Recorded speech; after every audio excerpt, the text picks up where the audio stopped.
Here's where we jump. Oh, Olivia. I'm so sorry. It's okay. Come here. Do you know why we set this up at Christmas time every year? No. We set this up at Christmas time every year to celebrate Jesus' birth. That's what Christmas is really about. Why?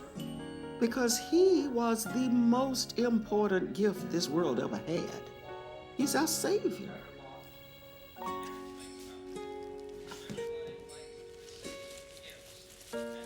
Oh, so Olivia, what are you looking forward to most for Christmas this year?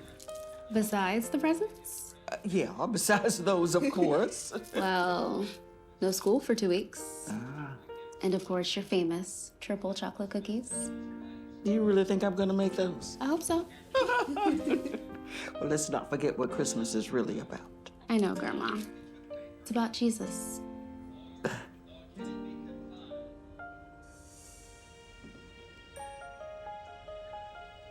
It just doesn't feel like Christmas this year, Mom. Not without Grandma. I know. But this was her favorite time of year.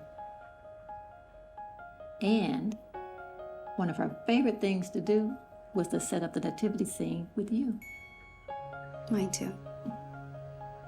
Remember, she always said, this is It's the most important time of year because we receive the greatest gift ever. and I think she'd want you to remember that.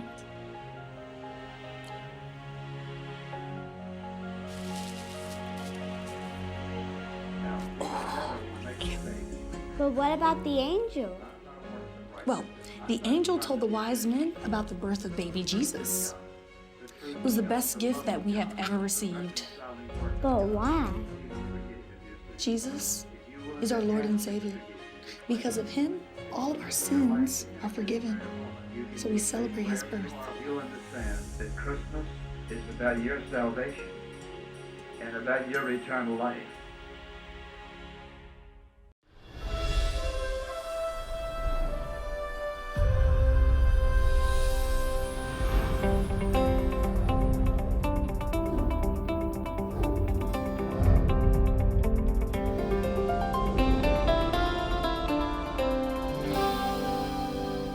Em Contato, com o Dr. Charles Stanley, compartilhando o Evangelho em todo o mundo.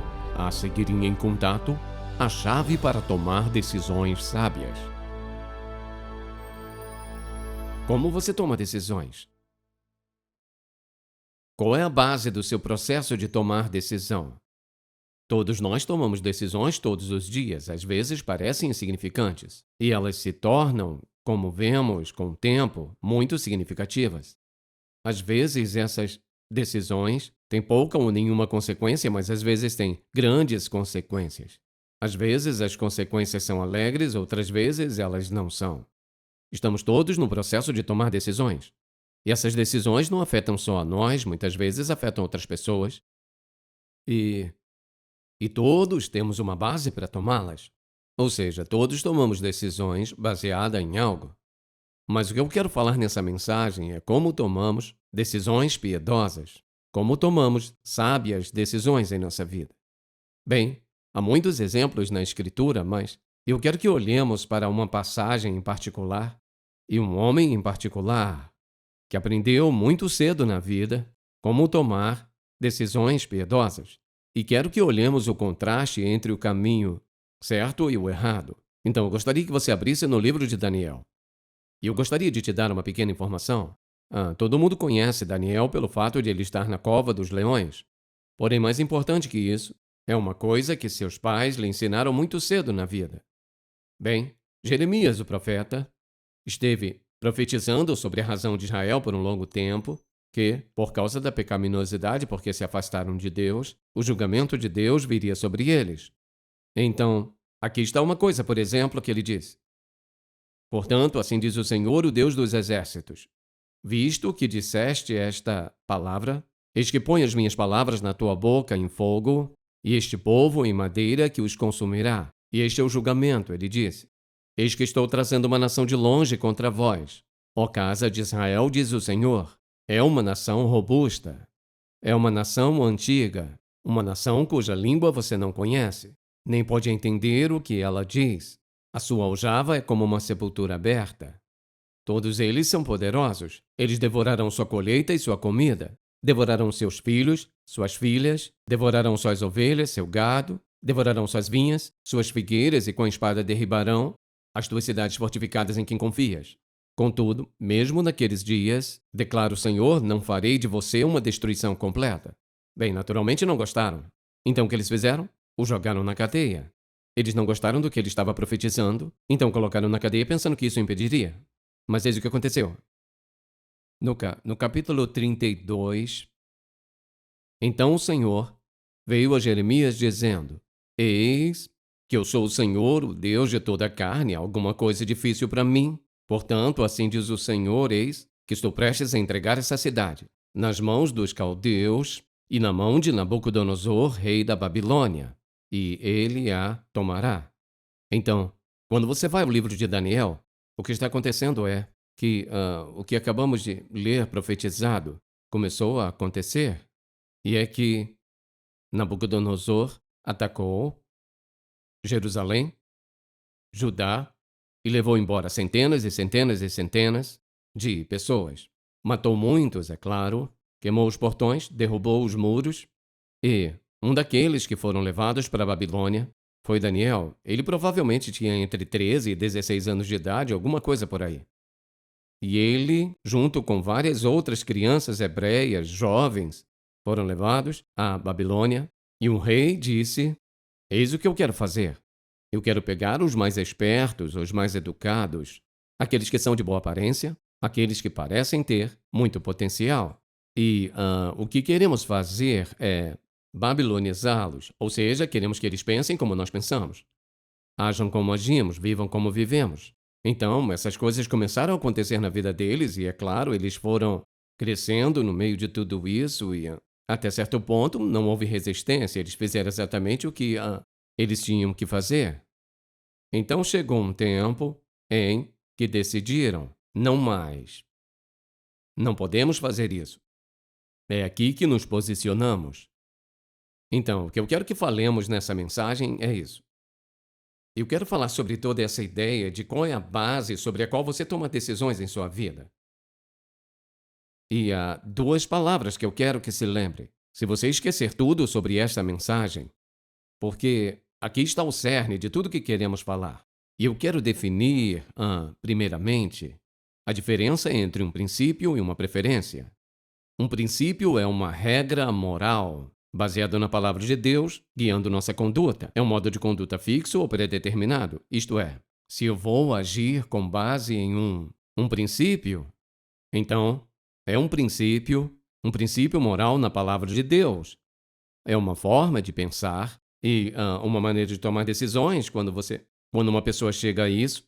São princípios da palavra de Deus e são princípios pelos quais nós estabelecemos todo o nosso senso de convicção, nosso sistema de crença. Ou seja, todos temos convicções, todos nós temos algum tipo de sistema de crença. Então, a pergunta é: qual é a base que você acredita? Aqueles de nós que são crentes dizemos a base que cremos é a palavra de Deus. E assim tomamos decisões de acordo com isso. Por exemplo, vamos pegar os 10 mandamentos. Não deverás furtar, mentir, trapacear, adulterar, adorar um único Deus, ou seja, esses são princípios básicos da palavra de Deus. Então, se uma pessoa disser: eu sou um cristão e eu vivo com a verdade da palavra de Deus, então vivemos consistentemente com o que Deus ensina em sua palavra. Então, quando uma pessoa diz: eu vivo por princípios, o que você está dizendo é: eu estabeleci um caminho em minha vida e eu vou andar por esse caminho e eu vou fazer o que minhas convicções me dizem para fazer, porque minhas convicções são baseadas na palavra de Deus. E assim isso torna tudo bastante simples e claro até certo ponto. Então, quando você pensa em quais os princípios em sua vida pelos quais você vive, você pode dizer, por exemplo: eu vivo por princípios. Agora, outra palavra, preferência. Preferência diz decisões e escolhas baseadas em gostos, desgostos e desejos. Então, essa é a maneira como essa pessoa opera. Bem, hoje é um dia ruim. Eu não gostei desse dia, então Quer saber? Não vou ligar e dizer que estou doente. Agora, não estou doente, é claro, mas vou ligar e dizer que estou doente. Então, preferência diz: eu vou mentir, porque mentindo vai me dar o que eu quero hoje e é um dia livre. Preferências diz que vou agir com base nas circunstâncias, eu vou agir baseado nos meus sentimentos, meus desejos, agir baseado nas coisas que me agradam, nas coisas que me honram, me fazem parecer bem, sentir bem, ou pode me beneficiar. Então, uma pessoa toma decisões baseadas em um desses dois. Mesmo se eu for viver pelos princípios da palavra de Deus, ou eu vou meio que estar em todos os lugares. Ou seja, depende apenas da circunstância. Depende de qual é a situação. E as pessoas falam sobre ética situacional, ou seja, vou tomar uma decisão baseado na situação e no que eu desejo obter dela. Agora, que está o problema com isso? Porque essa é uma perigosa maneira de viver. E é uma maneira muito perigosa e destrutiva de criar os seus filhos. Porque se eles virem os pais agindo com base na preferência, se eles virem esse tipo de contraste acontecendo, aqui o que estou dizendo, aqui o que estou fazendo. O que está fazendo está ensinando a eles a viver de uma forma que não tem nenhum senso de força, honestidade e proteção. Eis um bom exemplo. Digamos que você esteja dirigindo pela rodovia e seja meia-noite. E haja uma linha central, digamos que seja uma linha central branca. Uma vez que você esteja dirigindo pela rodovia, a linha central esteja lá, você sabe onde está. Então, enquanto você ficar deste lado, o outro cara fica do lado dele, então você estará seguro. Mas é meia-noite e não tem iluminação porque você está no campo. Então, de repente, não há linha branca no meio. Então o quê? Você não sabe onde você está. Porque você pode estar balançando um pouco desse lado e desse lado, está tudo escuro como um breu, e você pode estar em todo lugar porque você não tem uma linha central para guiar você. Uma pessoa que toma decisões com base em preferências é como o cara que está dirigindo na rodovia sem linha central. Porque, entende, seus desejos mudam. Circunstâncias mudam. A vida muda para você. Então, como resultado, e como as coisas mudam, você toma uma decisão baseada nesta preferência hoje, naquela manhã. Então, não há nenhum senso de direção e orientação para a sua vida. Agora, uma pessoa pode ter convicções sem ser um cristão. Eles podem ter convicções que certas coisas são certas com as quais você e eu nunca iríamos concordar porque a Bíblia é muito clara. Mas um seguidor de Jesus tem convicções básicas. E essas convicções se tornam os princípios pelos quais vivemos. E sem ter eles, você só está lá. Então, quando chegamos a Daniel, é muito evidente que a mãe e o pai de Daniel ensinou a ele muito cedo na vida a viver por princípios. Porque é isso que acontece. Eles estavam chegando e, é claro, eles mudaram seus nomes e tiveram que aprender a literatura da Babilônia, que era uma nação sem Deus, e tiveram que aprender sobre a visão de mundo deles e seus deuses, adoração, estilo de vida e assim por diante. Então chegou a hora em que o rei disse a ele disse, agora, isso que você deve fazer. Quero que os ensine sobre literatura, nossa visão do mundo, quero que você ensine todas essas coisas, então... Porque eu quero que eles sejam o seu melhor, façam o seu melhor, tenham a melhor aparência. Eu quero que você os alimente da minha mesa, o rei disse, ou seja, minha mesa é a melhor comida. Então eu os quero com boa aparência. Então vou lhe dar um período de tempo, e quando você trouxer esses jovens para mim, eu espero que eles estejam bonitos, eu espero que eles estejam muito comprometidos com o nosso modo de vida, espero que eles estejam empolgados com a Babilônia, em outras palavras. Você vai transformar esses homens. Então Aspenaz, que era o servo do rei, chega até Daniel, Sadraque, Mesaque e Abednego e ele diz, bem, esta é a dieta. A dieta é direto da mesa do rei. Bem, isso soa muito bem, de fato, para ser um tipo de escravo e comer da mesa do rei, beber do seu vinho, você não poderia estar em melhor lugar que isso. Então, preferência teria dito, com certeza. Por que não? Daniel diz, Aspenaz, aqui é onde paramos. Aprendemos sua literatura, fizemos todas essas coisas, mas isso não vamos fazer. Bem, por que não? Porque isso é contra a lei de Moisés. E nós temos princípios pelos quais vivemos, que não podemos e não iremos violar. Qualquer que seja a consequência, nós não vamos fazer. Você se lembra do que as pessoas mais sabem sobre Daniel é: ele se saiu tão bem que o rei deu a ele uma posição que deixou os outros caras com inveja. Então, eles tinham essa lei que eles formularam que todos tinham que se curvar ao rei. Então, você não poderia adorar a nenhum outro deus, orar a nenhum outro deus. Então, o que Daniel fez? Ele fez o que ele sempre fez. Ou seja, ele tinha um princípio pelo qual ele agia, que diariamente ele orava um certo número de vezes a Deus. Bem, então eles o prenderam e o jogaram na cova dos leões. Ele poderia ter dito: bem, sabe, eu posso orar sozinho, posso orar secretamente, não preciso dizer a ninguém que estou orando, posso fazer isso por mim mesmo, e ninguém nunca vai saber, e eu vou sobreviver. Mas vê, isso é preferência. Ele disse: eu tenho um princípio pelo qual eu vivo, que diariamente estou de joelhos diante da presença do Deus Todo-Poderoso orando, e não estou mantendo isso em segredo. Então, é interessante que mudaram o nome dele. Mas quando o rei veio procurá-lo, naquela manhã, e disse: Daniel, seu Deus pode livrá-lo, ele não chamou de Belsazar, ele chamou de seu nome hebraico. Agora veja isso. Daniel, preso à sua convicção, ele disse: você, o que quer que custe? Eu não estou comendo carne e bebendo vinho oferecido a um ídolo. Veja o que aconteceu.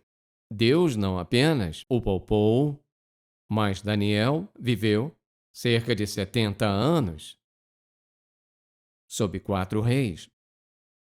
Nabucodonosor, seu filho Belsazar, e Dario e o rei Ciro. Ele teve tremendo impacto na vida daqueles 4 reis. Agora, há uma palavra que quero colocar aqui e é convicção. E eu quero que você observe que todos nós deveríamos ter convicções, mas veja isso. É um princípio que eu estou comprometido e propósito a seguir. Todos nós temos convicções.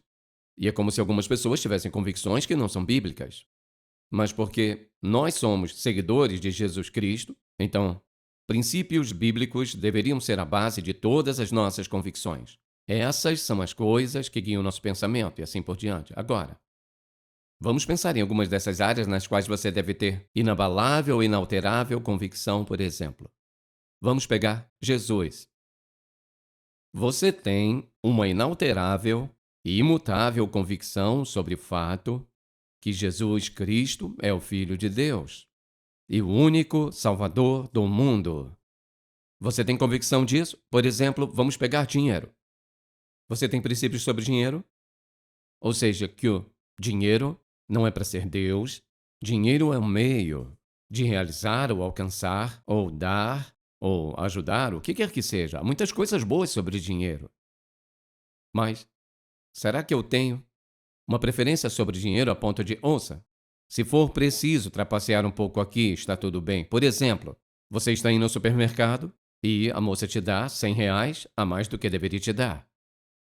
E você sai dizendo: R$100, glória a Deus. R$100. E o seu filho de 9 anos diz: eu estava na escolinha dominical semana passada e eles disseram não furtarás. Como isso funciona? Por quê? Preferências vão te matar. Preferências vão destruir seu testemunho. Ou seja, se roubar é um pecado, se roubar um centavo, R$100, se roubar do seu pai ou roubar de um estranho, seja o que for roubar, é um roubo. Ou seja, princípios não mudam. E nossas convicções devem ser baseadas em princípios. E esses princípios são princípios divinos, princípios da palavra de Deus. Você, ouça, não pode violar os princípios de Deus e sair impune com isso. Sabe, as pessoas podem dizer: bem, eu não sei se acredito nisso. Olhe em volta. Só olhe em volta. Temos que ser pessoas que vivem por princípios. Há certas coisas que nós não vamos tolerar em nossas vidas. E quando fazemos, o que estamos fazendo é seguindo preferências. Isso é o que eu prefiro fazer hoje. E muitas pessoas fazem coisas que são muito questionáveis. Você pergunta por quê, eles dizem: bem, isso é da minha conta. Quando você é um filho de Deus, não é só um problema seu. Agora, a questão é por que fazem isso. Vamos pensar nisso. Porque as pessoas escolhem viver por preferência, quando não é a melhor maneira de viver. Bem, uma das principais razões é que eles temem a rejeição de outras pessoas. Se eu não faço o que eles querem que eu faça, se eu não vou onde eles querem que eu vá, então vão me rejeitar. Se não é o que Deus quer para você e você está convicto disso, não faz nenhuma diferença o que eles pensam, mas essa é a razão pela qual pessoas escolhem viver assim. Princípios dizem: eu tenho uma diretriz que é para minha proteção. E uma vez que eu vou além da diretriz, sou como o cara que está cambaleando pela rodovia sem linha central, noite escura como breu, e ouça, sem luzes na rodovia, e eu estou todo perdido. É assim que a maioria das pessoas vivem. Estão vivendo por preferência. Carecem de convicções morais, eles nunca param de dizer: agora o que eu realmente creio. O que eu realmente, verdadeiramente acredito sobre a vida e sobre como tratar as pessoas e como elas me tratam e o que eu faço, como eu dou, eu sou ciumento, eu sou generoso, ou seja, quais são as diretrizes? As diretrizes estão bem aqui. Na palavra de Deus, no Antigo e no Novo Testamento, nos ensina como viver. É sempre por princípio, não por preferência. Quando as pessoas vivem de acordo por preferências, elas se metem em problemas. Toda a vida é um processo de tomada de decisão. E quando nós decidimos, essa é a maneira que eu vou viver. Estes são os princípios que eu vou seguir. O que quer que aconteça. Às vezes, como dissemos, é caro. Mas Deus sempre honra a obediência. E você tem que decidir: vou ser obediente a Deus e deixar todas as consequências para Ele ou não? Veja, Deus não quer que nós vivamos com essa reviravolta interna, como eu vou. Suponha que isso aconteça, e suponha que eu receba essa oferta, suponha que ele diga isso, e suponha que ele diga aquilo. Ouça, quando está vivendo por princípios, sabe que vai responder. Você diz não ao pecado, não a coisas, ouça, que pode até não ser pecado, mas coisas que você sabe não vão te levar onde Deus quer que você vá, e coisas que podem se tornar pecado, eventualmente, você diz não, por causa de onde vai te levar. Princípios são para nossa proteção. Eles não nos impedem de nos divertir, são para nossa proteção. Agora, certos requisitos. Se você vai viver por princípios, olhe para eles por um momento. Vou mencionar alguns deles. Primeiramente, você tem que decidir: eu vou viver por uma causa que é maior do que eu. E ela é: eu vou viver para Jesus Cristo, para o reino de Deus, e dar testemunho de quem Ele é na minha vida.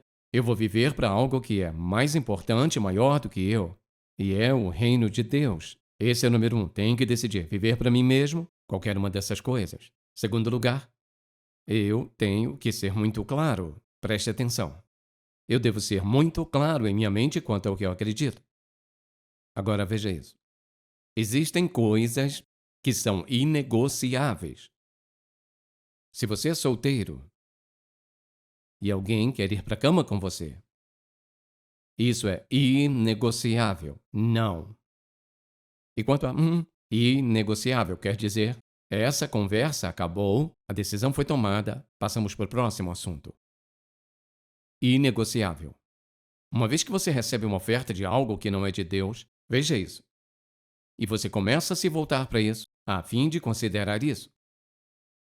Está em apuros.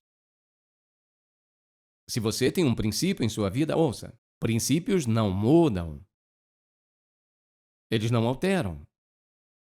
Eu também acho que você deve considerar conflito, ou seja, se você vai viver por princípios, pode esperar conflitos. Porque haverá pessoas que não gostarão disso. E não querem que você seja parte da vida deles porque não gostam de como você vive. Pode esperar conflito. Outra coisa é isso. Você tem que tomar uma decisão. Veja isso. Toma uma decisão e faz. Estou deixando todas as consequências para Deus. Se Ele me deixa sofrer, que assim seja. Se me abençoar das formas mais inusitadas, que assim seja. Vou deixar as consequências da minha obediência. Vivendo por esses princípios, vou deixar tudo para Deus.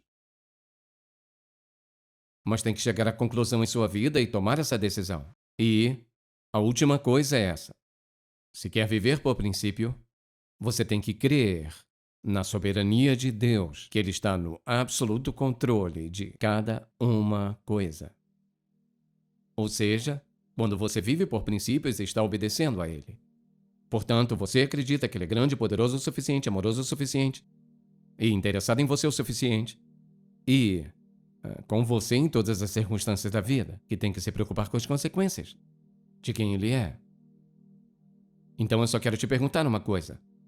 Qual desses melhor se encaixa em você? Podem te chamar de dogmático, podem te chamar de fundamentalista, podem te chamar do que quiserem te chamar, mas qual deles se encaixa melhor em você? Ou você é uma pessoa que sabe no que acredita, está comprometido com o que acredita porque são as leis morais de Deus e você não cede. Ponto. Você é perfeito? Não. Significa que nunca peca? Não. Mas no processo de tomada de decisão em sua vida, é como você vive. Que significa, veja isso, você somente viaja por estradas que têm uma linha branca bem ali no meio. Agora, se você esquecer tudo mais sobre esta mensagem, eis o que eu quero que se lembre. 2 palavras, quais são elas? E a outra coisa que eu quero que você lembre é isso. Como se sentiria dirigindo a 120 km por hora em uma rodovia escura, sem linha branca e com valas dos 2 lados? Você não concordaria que isso é perigoso? Quando você deixa de lado seus princípios, essa é a rodovia que escolheu seguir. Se você foi abençoado pelo programa de hoje, por favor, visite-nos em intouch.org. Em Contato, levando pessoas do mundo inteiro a um relacionamento crescente com Jesus Cristo e fortalecendo a igreja local.